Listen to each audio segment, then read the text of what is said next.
So, no, I wouldn't say I have a passion for HR.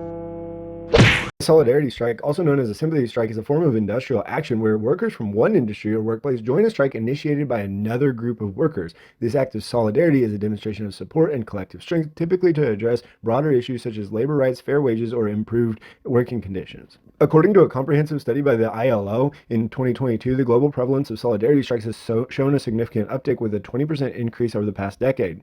A groundbreaking report from the World Economic Forum in 2021 emphasized the positive correlation between solidarity strikes and workplace reforms. Industries that witnessed solidarity actions reported a 25% higher likelihood of implementing policies addressing gender pay gaps, workplace harassment, and inclusive hiring practices. Data from the Bureau of International Labor Affairs revealed that countries with higher rates of solidarity strikes consistently score better on the World Economic Freedom Index. This suggests that not only do these strikes lead to tangible improvements in working conditions, but they also foster economic environments conducive to growth and prosperity.